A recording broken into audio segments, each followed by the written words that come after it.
welcome to another episode of See the Truth podcast. I am Kashika. I am Sheena. I am Fiona. I am Steffi. I am Juliana. And I am Kazea. And we are the SDG 14. In this episode of our podcast, we will discuss the various waste management methods and how they can be implemented in our daily lives. Waste management is an essential aspect of maintaining a clean and healthy environment. We must adopt sustainable practices to reduce waste in our marine biodiversity and preserve our ocean for future generations. So let's dive in and explore how we can manage waste effectively, especially in our marine environment. Plastic pollution is a widespread issue that is wreaking havoc on our marine ecosystem. It jeopardizes marine health, ocean species health, food safety and quality, human health, coastal tourism, and even the death of many marine animals. You know what? I can't believe the cruelty our marine biodiversity is experiencing right now. Also, plastic debris' most apparent effects are the ingestion, suffocation, and entanglements of hundreds of marine species, and such as seabirds, whales, fishes, turtles. They mistake plastic garbage for prey, and they die. Majority of them die of malnutrition as their bellies fill with plastic. Exactly. And thinking about those innocent animals is so heartbreaking. And you know what? Our improper disposal of plastic waste is a major contributor to this problem. And plastic pollution can harm wildlife, contaminate soil and waters, and even impact our human health. And it is a problem that requires action from individuals, communities, and even governments. And I think it's time for us to do what we have to do. And, we must really have to practice ourselves to clean the marine life and really think about what will be the future if we will just disregard this negative happenings in our marine environment. But I have a question. So what can we really do to protect our beloved marine biodiversity? It's concerning that even small particles of plastic, are showing up in our food and water sources, like as what Sheena said. So as we proceed with our topic, let us introduce ourselves. My name is Juliana. And I am Kashika, and we will be your first host for today. So how are you guys? How are you feeling today? Great. You I all am doing good? good. Yeah, I'm glad that you're all feeling great today because we have a lot to talk about. That's right. So, the question for you guys is: have you all been in the ocean? Have you seen the ocean? Yeah, of course, definitely. Yeah. What kind of question is that, right? Yeah. So, if you have been in the ocean, is it wonderful? Yeah, of course, Is it of wonderful course. being in the ocean? Beautiful. Seeing the ocean? It's beautiful, right? Yeah. So, I must say, if the ocean is beautiful, let me ask you a question, all of you. What is the first thing that comes into mind when you hear improper plastic waste disposal in the marine environment? Steffi? Well, the first thing that comes to my mind is disgust. Because we are the main source of why plastic waste disposal is happening in our marine environment. So that's really the first thing that comes to mind. It's a great idea, Steffi. What about you, Fiona? For me, the first thing that comes into my mind is heartache. Because the effects of plastic pollution in our marine biodiversity is so heartbreaking. And that really makes my heart ache. Exactly. Hidaya, does that make your heart ache too? Yes, of course. For me, the first thing that comes into my mind is I'm devastated because it's saddened. It's very sad to know that we are the main reason why marine life is all in. So how about you, Sheena? Do you have something to add? Yeah. Whenever I hear improper plastic waste disposal, I remember innocent animals dying from our responsible actions. And I think it is the time, like right now, to stop this responsibility, and we must do what we gotta do. I see you guys have different views about this topic. So, as for me, when I hear improper plastic waste disposal, the first thing that comes into my mind is the animals living below there. When we throw plastics, the animals mistakenly think that that plastics are the source of their food source. And Right. when they partake those plastic, they can it will be causing a major trouble not only to them but also to us. Yes. That's really true. Makes the food that we intake contaminated. Yeah. So as we continue, I have one last question about this topic. Based on your experience, guys, have you been into a beach or a sea that is full of plastic?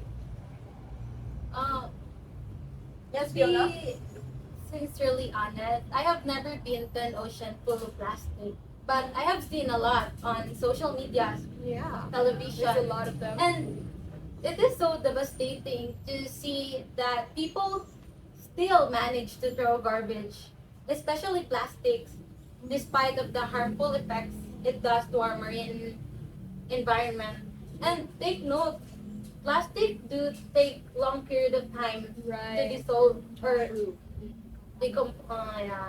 decompose. So it is really devastating. It takes very long time for plastic to dissolve and decompose Compared in the to ocean, other, but it takes a very short time for fishes to intake that plastic. exactly, yeah. So how about you, Miss Steffi? I've heard that you and your family have a business near the Bay Area.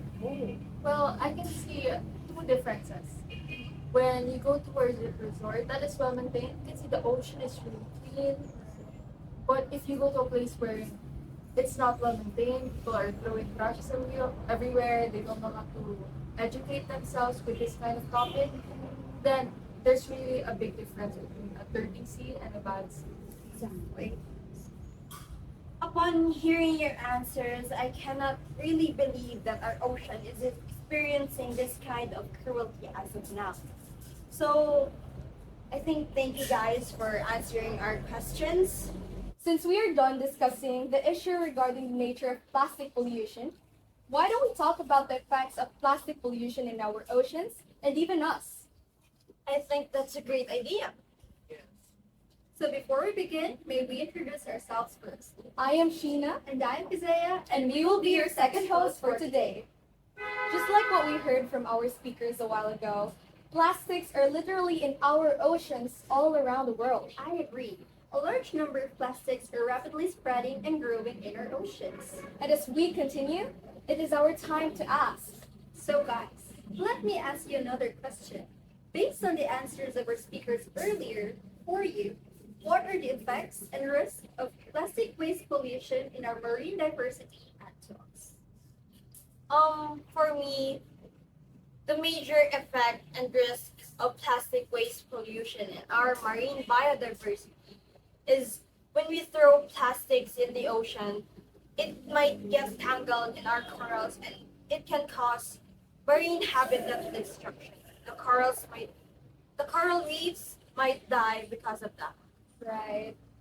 What about you, Miss Steffi? Well, to add to your fish nets are also the main source of food, especially for people who live near the sea.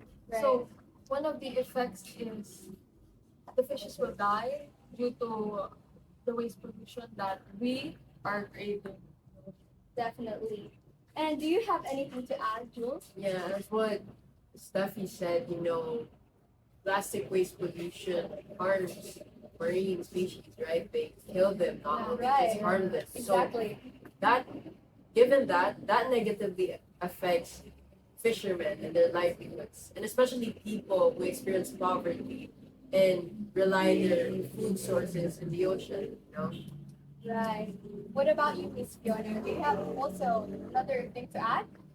Since Jewel mentioned about um poverty relying on their food sources, it is really true that ocean is one of our primary sources of food. If fish are severely affected and ingested plastics, then we people should be worried about our health, since there is a big chance that the fish or any Marine features we intake are contaminated. I totally agree with you. And to add more, I think we really have to protect our that biodiversity because it is one of the most important resources in our daily life. That's very true. And if our marine life or marine that biodiversity will be contaminated or will will be affected by plastic pollution, at the end of the day, future generations won't be able to experience what oceans is. They won't be able to see fishes anymore. So I think we really have to protect our marine life. To add to what Sheena said, plastic pollution has really the potential to modify ecosystems, capacity to adapt to climate change, altering habitats, natural processes, and social and economic well-being for millions of people, especially those who are living in the Bay Area. So this time, we will be proceeding to our crucial question. What are some of the worst consequences of plastic pollution on marine life? And what can people and governments do to lessen these effects? Ms. Fiona? Plastic pollution harms marine life due to entanglement, ingestion, marine habitat destruction, and many, many more. Government may establish legislation to minimize plastic production and use, and individuals should or can cut back their usage of plastic to lessen these effects. Right. Education and awareness help promote behavioral change or group action for the marine life protection. So I think we should apply that and do it. I totally agree with you. Education and awareness is one of the most important factors for us to be able to be educated in how to save our marine biodiversity. And what about you, Cash? Do you have anything to add? For me, the decreasing population of marine species is one of the major effects of plastic waste pollution.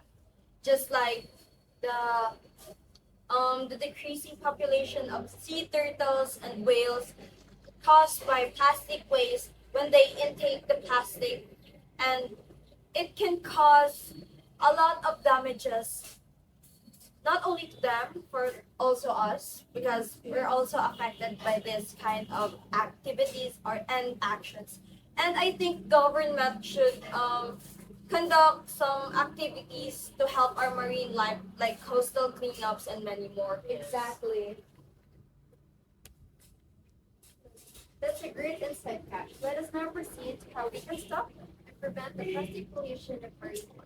So before we proceed in the last part of our podcast, may we introduce ourselves. I am Fiona. And I am Steffi. And we will be your third and last host for today.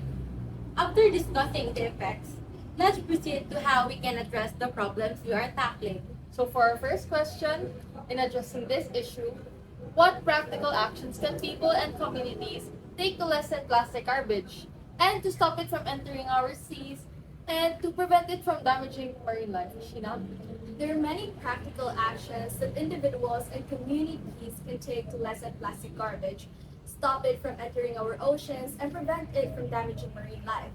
People and communities may minimize plastic garbage and stop it from damaging marine life by reducing the use of single-use plastics, disposing of plastic trash correctly, and participating in beach cleanups and backing businesses that put sustainability first, and raising awareness of the effects and impact of plastic garbage in our marine life. And by doing these actions, we can lessen the amount of plastic garbage that enters our oceans and endangers the marine life. Wow, that's one of the best answers, Gina. And everything you said is very insightful. I am so happy to hear that. What about you, Joel? Do you have anything to add? Yes, I do. From what I know, in the Philippines, they have banned utilizing single-use plastics, and there was a condition for businesses where if they would use or they would produce single-use plastics, then they would be fined for a specific amount of money. And what I think is that if people would take part in this activity, which is by stopping the use of single-use plastic, then this would lessen plastic waste in the country. I was amazed by that kind of action, Drew. I might agree with you, Miss Cash. So, for the next question, what part do corporations and governments play in reducing the pollution caused by plastic waste? And what measures or regulations can they take to save our oceans and marine life? To complement individual actions, business and governments can implement policies and programs to reduce the harm caused by plastic waste on our seas and marine life. Sustainable product design campaigns are a few examples. These laws and programs can aid in reducing the pollution of our seas and marine life caused by plastic trash. That's amazing, indeed. Businesses should mind what is happening around them and not just how they can enhance their businesses, right? I find so. It's amazing. As we conclude this podcast on plastic pollution and its impact on life below water, let us remember our oceans and marine life are facing an urgent crisis that requires immediate action. But the good news is that we can all make difference by taking individual actions to reduce plastic consumption, recycle properly, and advocate for a change. We can help protect our oceans and marine life for future generations. And our actions, no matter how small, can have a ripple effect and inspire others to join us in this critical effort. Let us also remember that businesses and governments have a critical role to play in addressing the issue through policies and programs that promote sustainable practices and reduce plastic waste. Remember, the health of our ocean and marine life closely intertwined with our well-being, and we are responsible for protecting them. Together, let's be the change we wish to see in the world and work towards a cleaner and healthier future for all. Together, we can work towards a world where our oceans are healthy, vibrant, and plastic pollution free. Thank you for listening, and may we all continue to do our part in preserving and protecting the beauty and diversity of life below waters. Again, we are SDG 14, and let's remember to always be ready to see the truth.